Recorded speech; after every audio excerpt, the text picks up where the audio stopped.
Have you noticed a merging of the data protection and information security worlds? I know I have. Backup people increasingly need to understand the world of information security.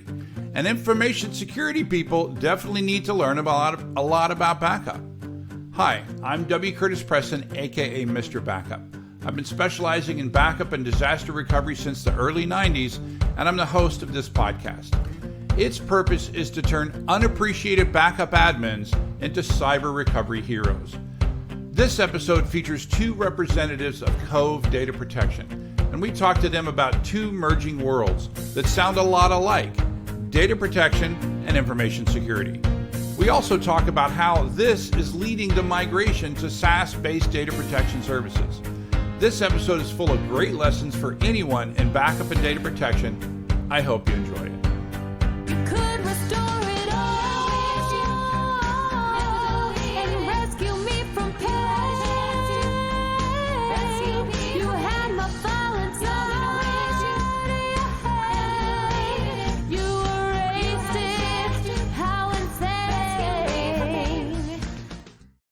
Hi, and welcome to Backup Central's Restore It All podcast. I'm your host, W. Curtis Preston, aka Mr. Backup, and I have with me a guy who I am now calling Coach, Prasanna Malaiyandi. How's it going, Prasanna? I'm good, Curtis. I'm happy to be your coach. But wasn't I your coach before, like your financial coach, No, you were life coach? My financial non-advisor. Yeah, that's what you were before, financial and non-advisor. Also now your medical or doctor, non-doctor, and your non-legal lawyer. But now you are my non-physical, non-professional. Yeah, so I've started calling you Coach to my wife. Like, I'll be like, Coach is calling for our daily walk. I gotta go. So here's the thing. So why am I calling you Coach, Prasanna? Because every day we go on walks together, and when we're on our walks, we talk to each other. And so I've been going on walks regularly for the last 2-3 months, multiple times a day. And so I was like, hey, Curtis, you should start walking too. It'll be good for you. And so the one way to do that is like, hey, Curtis, let's go on a walk. And so we talk on the phone all the time while we're both walking in different neighborhoods. Yeah, we go on a walk together. About 500 miles apart. And we'll see how that goes. Today is a special day. We have two guests today from N-able, a company with backup data protection and security systems that they say will make you indispensable. First, I'd like to welcome General Manager of Cove Data Protection, Chris Groot. Well, Curtis, hello, Prasanna. Thanks for having me. Glad to have you. I also want to welcome the VP of Product Management for the Cove Data Protection product, Stefan Voss. Hey, Curtis. Hi, Prasanna. It's nice to see you again. Yeah, been a while. Good to see you joining the cloud data protection space. And so you've had the pleasure of working with Prasanna in years past? I have. It was a long time ago, but one of those Boston-based storage companies, Prasanna, EMC. Exactly. Right? I think the first question that I want to ask, I think I'll ask this of you, Chris, is why don't you just give us a little bit more information about, maybe a summary about N-able and where you think you fit in the market? Yeah, sure. Thanks, Curtis. N-able really is an organization that is focused on the needs of managed service providers to deliver excellent service out to all the small, medium-sized businesses that exist out there. So often backup vendors, we're often thinking about the Fortune 500 and how we're going to service them and so on. Where we play is what I call the Fortune 5 million. So we're talking 20 employees up to 2,000 employees, but certainly as you go down like closer to 100 employees, that's where a lot of our industry and our economy runs on, is those small businesses. That's primarily where managed service providers tend to play and have the most impact in terms of customers. And that's where, from a data protection play, that's where Cove Data Protection really lives, focused on the needs of that service provider and how they can deliver essentially enterprise level service to many small businesses that are distributed in different industries. Just a quick follow-up to that, Chris. So unlike a lot of other backup products, which really focus on like a backup admin, I'm sure with N-able and what you're doing with Cove Data Protection, it's really about how do you enable the MSP to scale and manage these solutions across tens, hundreds of customers that they might have? Is that right? You're exactly right. So it starts with, first of all, it needs to have the right level RTO, RPO service levels. That was a non-negotiable. It's got to be secure, non-negotiable. But then once you got those out of the way, how do you essentially add more and more organizations to your service offering without adding more and more people every time you do that?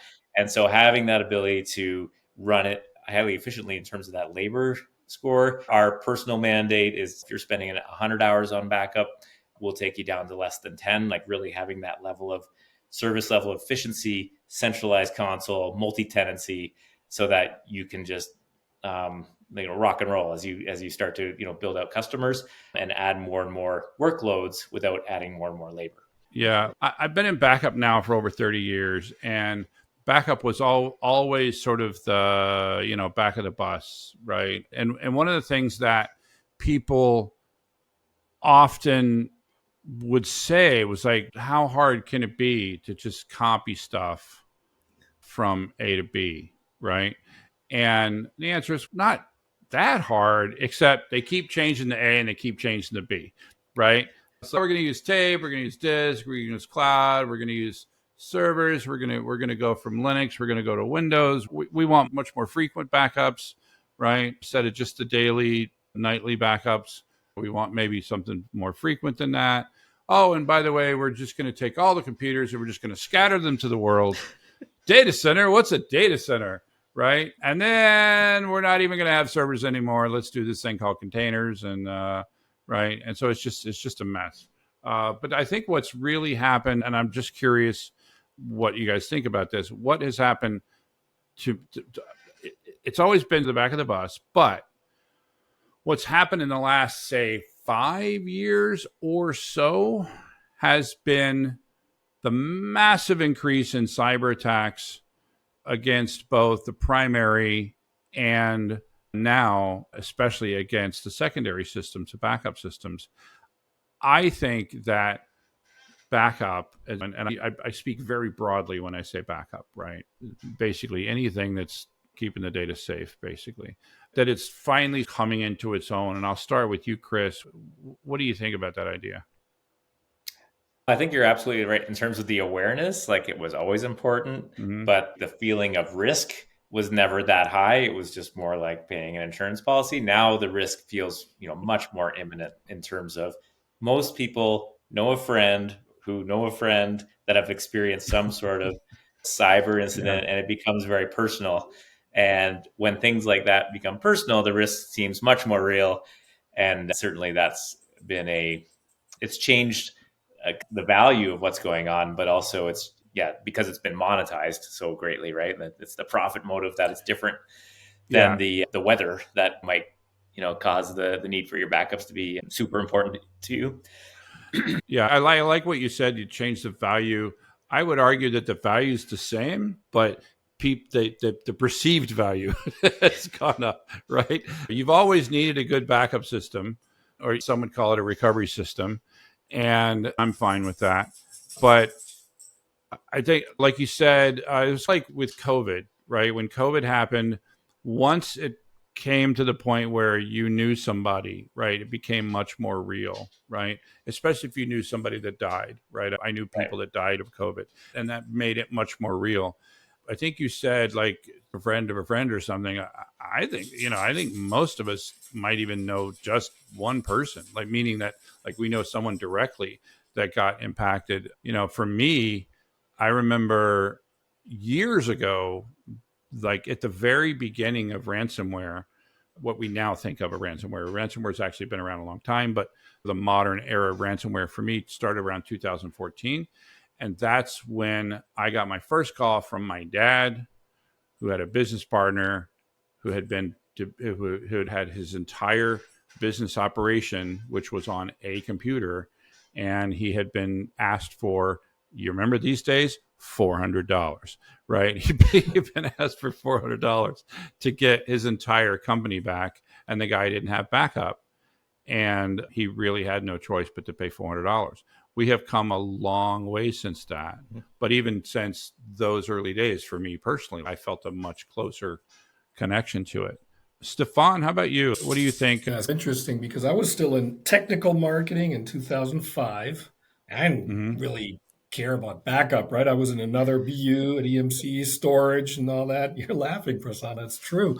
And then my boss came to me and said, hey, the Sony attack happened and we have customers that are freaking out and they want to know. And what can they do in terms of making it possible and more likely that they can actually recover? And it's mind-boggling because EMC has always done well with replication, storage-based replication, and blah, blah, blah, backup products, so many technical solutions, but yet they weren't necessarily architected properly. And I remember we had a federal customer that did some really crafty stuff with air gapping, actually pulling cables. And why that is because the ransomware at the time wasn't a thing, but brute force, wiperware, you name it, was actually already targeting the backup infrastructure.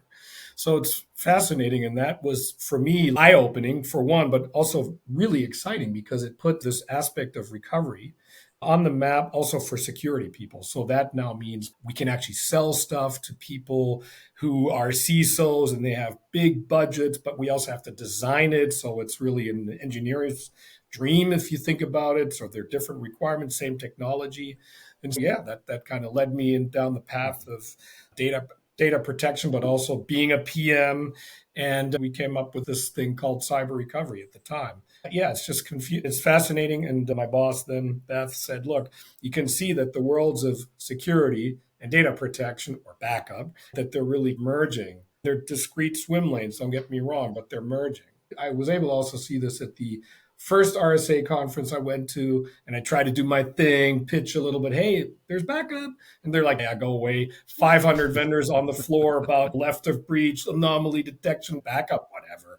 And then the second year, the very next year, it was already much more of a thing. We got a keynote, or those are more panel discussions, but it was very interesting how fast it actually became also a thing in the context of security. Just going back to one of the things Curtis touched upon, like the shifting, right? I know he talked about going from tape to disk to cloud, right? Decentralized versus your data center. So I know there's been, and we've talked about it on the podcast before, this notion that, hey, once I put my data in the cloud, I don't really have to worry about it, right? It's secure. Or if I use like a SaaS service, I don't need to worry about it. It's protected, right?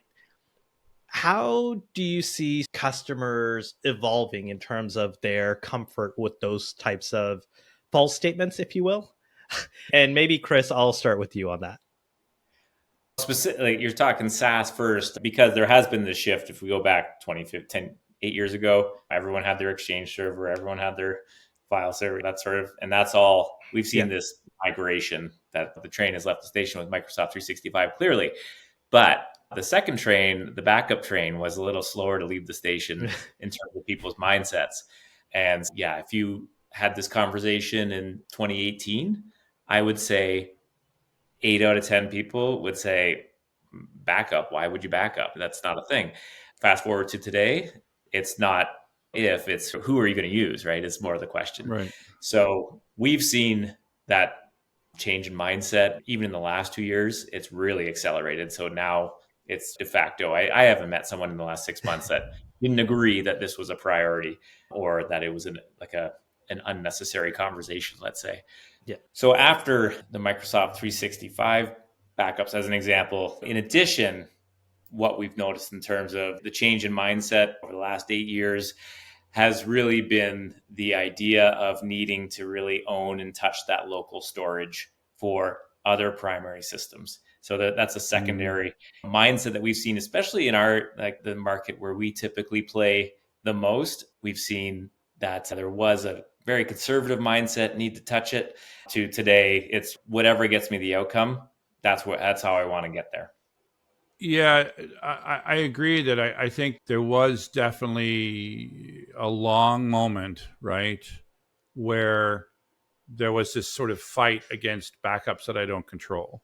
And then I think that all the other IT systems, people found out no one misses their Exchange server, right? No one is, wow, I really wish I had my Exchange server on-prem. And I don't think anyone misses their backup server, right? Those that have gone to SaaS backup.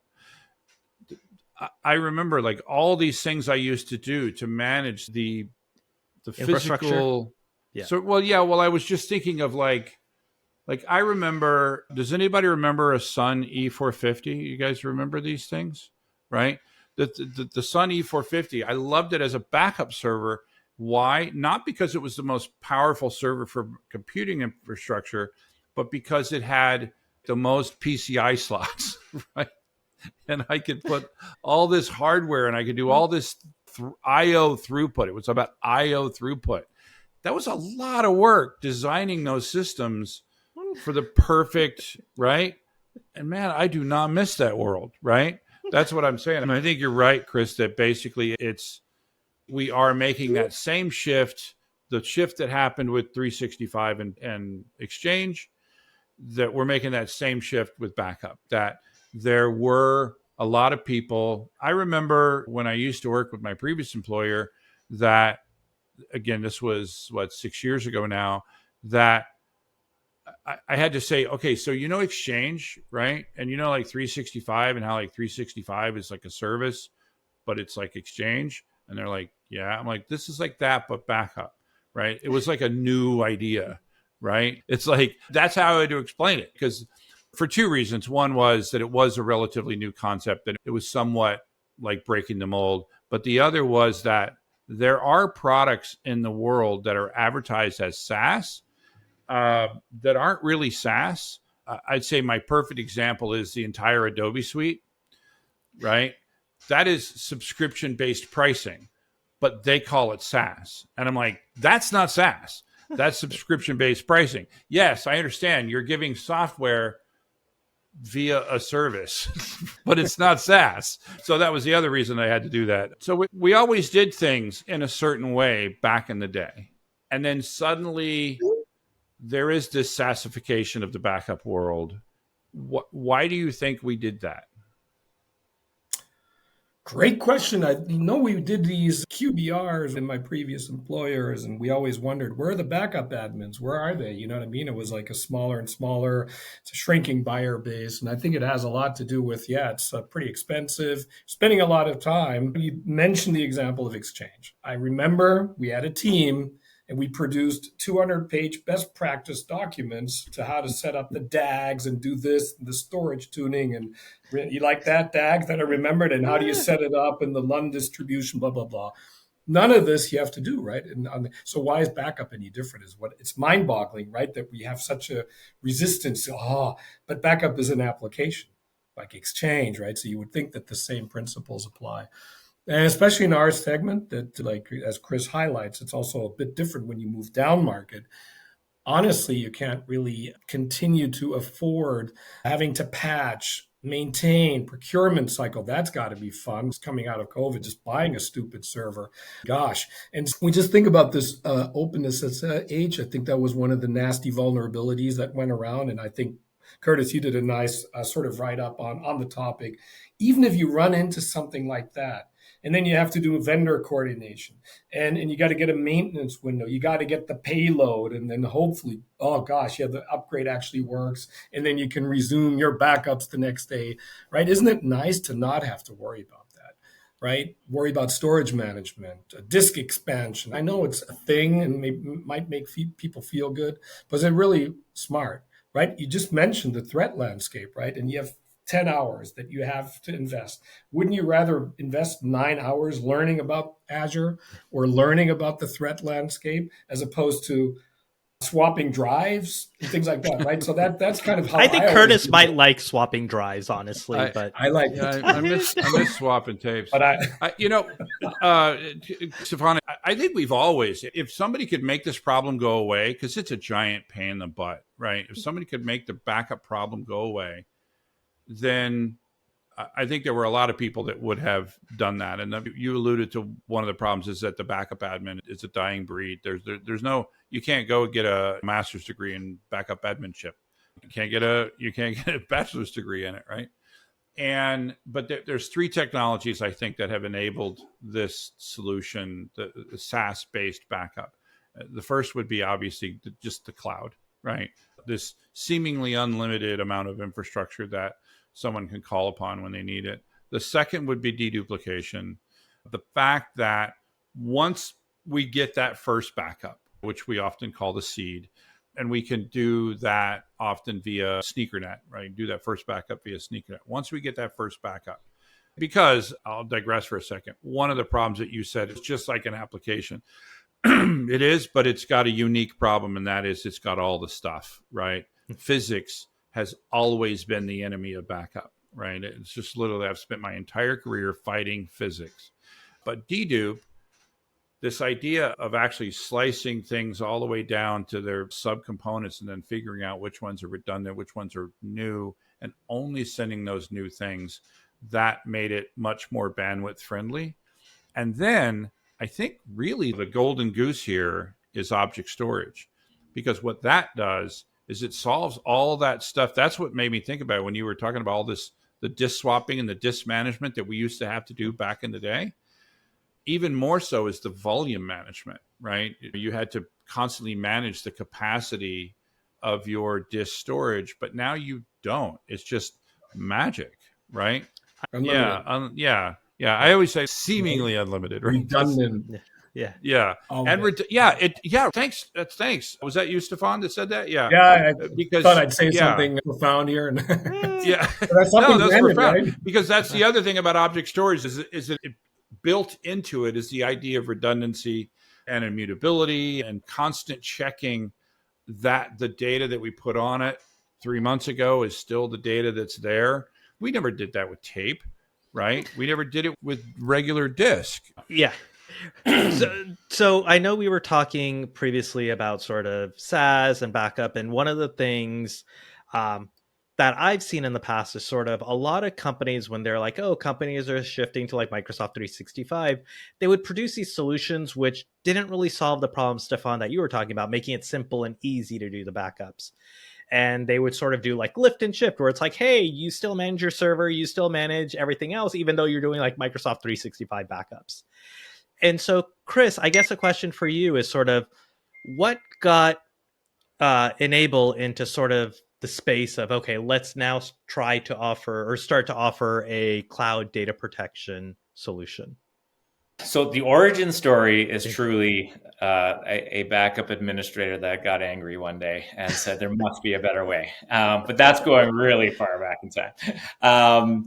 But it really was, the origins were sort of in that period where the internet was rising, disk storage was rising. There was, this from tape, this is going back a long time, but like these shifts were happening, and just recognizing that you could, in theory, protect, data that is residing anywhere and bring it to one central location or many locations, depending on the target, and do that in such a way that it just simplifies the process. And so from day one, the architecture of Cove was really designed about solving for, which especially, 10, 15 years ago was a bigger problem, which was that you needed to drive essentially a Mack truck through a garden hose, and ideally do that like several times per day, right? And that is a physics problem that I think Curtis would mention he agreed with, and so the question was really, how do you solve that problem? And so if you start from day zero on solving for that problem, then that's sort of like solving all the rest of your problems. So that's the origin story. And really those early decisions in terms of the right architectural decisions, also just the focus on solving kind of the root physics problem that had to be overcome at the time of moving large amounts of data over small pipes on a very consistent, reliable basis. And being able to monitor that across, many locations, et cetera. That those core, focusing on solving for that particular problem, has led to, the outcomes that overcame some of those early fears of customers of transitioning from just that traditional way of running backups, where you always had to land it locally. And then if you wanted to get offsite, you had to do a secondary process, whether you use the internet or the SneakerNet or however you did it. That mindset, it did take some time for the world to accept that was a viable means of data protection. So I was actually going to bounce over to Stefan. I know in our past, right, we've worked on deduplicated appliances, right? Dedup's been around for quite a while. What were some of the challenges that needed to be solved in order to, like Chris said, take a Mack truck worth of data and send it over a garden hose, right? So what are some of the things that Cove does differently that allows for that to happen or to be supported? Yeah, the short answer is this cool architecture. There's two levels of architecture. One is the topology, right? We're moving data from the edge to the cloud, right? And if you have 160,000 customers, they're small, they're all over the place, right? They probably have a really small pipe. It's not even a garden hose, right? How do you get the data in that central location? So I think that's the short answer. And yes, to your point, there are some products that just do it very well. Remember Avamar? That was like one of those cool like source side deduplication. There are other ones. So conceptually, this is similar but better. So we do an ingest and think of it as a content level backup. So we don't worry about putting the whole file and have to do change block tracking regardless of whether the content changed or not, right? It always produces a arguably higher change rate and more that has to be picked up by the scan, right? We don't worry about that. We operate one level above in the stack. But the cool thing is we can do an image level restore. You just have to assemble the right files and that gives you that image level. So it's just architecturally different and fascinating way ahead of its time, right? When you believe in, there's a move to the cloud, there's exponential growth of data, and then more and more distributed environments, this architecture is really coming into its own. So what we can then do is we only have to really worry about if you have 1,000 files or 100,000 files, we only really have to worry about the ones that where there were any changes at all. And that seems to be, it always typically is a small number. And then within that, when we pick up the hash, we go through and we really only select the 256K blocks or segments, package them up and move those over the wire. So we don't really have to worry about, I did a defrag, so my inodes are all over the place again, or I moved the file from here to here. Same file, but the disk layout. It's like a logical level, right? That you're looking at exactly the data right. rather than at the lower level. Gotcha. 100%. So, okay. So, and I know one of the questions that sometimes people get concerned with about the cloud, I know you talked about, okay, now I can actually move the data via the garden hose into the cloud. One challenge that some people bring up is when it comes to the restores and the recoveries. Even if I can efficiently move the data to the cloud, if I need to, say, restore an application that is local, how do I do that in an efficient fashion, right? Because I am still, once again, going to be limited a little by physics, right? Are there things that you offer that help alleviate that concern? Yes, and it's nice that you call out that not one architecture is perfect in every aspect that you could possibly imagine, right? So clearly, when you're moving things from far away from the edge into the cloud and you have to go the other way, laws of physics apply, and that is difficult to solve, right? So the efficiency is one layer. And so I think that True Delta, I was going to get into the benefits. I talked about the how, but obviously when you do that, the backup frequency can be very small, right? We can often get away with an hourly backup, right? So it's not quite CDP, but it's nice. But on the restore, whenever you move data, it will help you as well.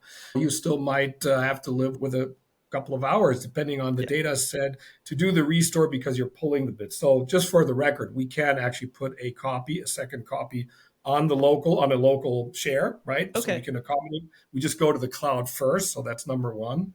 But we have this nifty thing called the standby image. So let's say you have a Hyper-V server or an Azure VM. What we do is we take a backup, and then we immediately do a continuous restore. We can have it ready either on your server or an NAS or an Azure instance. So it's actually a quite effective way to keep that copy ready. And then, of course, your recovery time objective is really contracted. It goes down to minutes. Yeah. Right? Because it's basically just spinning up from that copy, right? Correct. It's already spun up. It does it proactively. So it's a continuous. Oh, nice. So That's actually a nifty way to do it. And I love this Azure because who wants to build a DR site that you hope you'll never, ever have to use size it, remember the catalog, all this stuff. And here you can use resources that are there. You have a CloudFormation template. And then, yeah, you have to pay for the storage, but you really only have to pay for the compute when you light up the VM, right? Do your sandbox testing and so forth. It's got some nice benefits. I've often been a fan of this idea of the pre-restore, right? Because the fastest restore that is ever going to be is one that's already done when you need it. I like that. I like that a lot. So if you support that for what workloads? So we do it. So it really mostly makes sense for servers, right? Because those are typically the critical. I mean, we can talk about desktop, laptop, but really, or like M365. So it's really a server thing, right? Where RTO tends to be critical. Right. And Hyper-V, let's face it, in our segment, this is important also to understand because I know your podcast also covers a lot of enterprise vendors, but Microsoft ecosystem is like the 90+% ecosystem our partners live in, right? So Hyper-V, Azure, VMs, right? Those would be the main culprits. And we are going to obviously add that for other hypervisors, like, I don't know, VMware, right? So today you support it for Hyper-V and also for physical servers or just for Hyper-V? Physical virtual servers living like in a hypervisor or in a hyperscaler, so they can be in AWS or Azure. Oh, so you support this for hyperscalers as well? Okay, yeah. Cool. So the key is that we're in the guest, so we don't care about the hypervisor level, and that gives us the efficiency of moving a lot less data, and then secondly, it gives us that horizontal coverage of basically it doesn't matter where that computing happens. So that is interesting. So what I'm hearing you say is that even for the likes of AWS and Azure, you're still doing a guest level backup. And what you're doing is you're creating an image that you can then restore anywhere. Is that accurate? You nailed it. Okay. Because as you know, what most people are doing is they're doing snapshots in AWS and Azure, and then they can copy those and restore those to other places. But that requires additional work would be the nicest way. So, Stefan, I know you talked about the DR aspects and having the standby copy, but are there other use cases that this can be beneficial other than, hey, I need to quickly restore my data?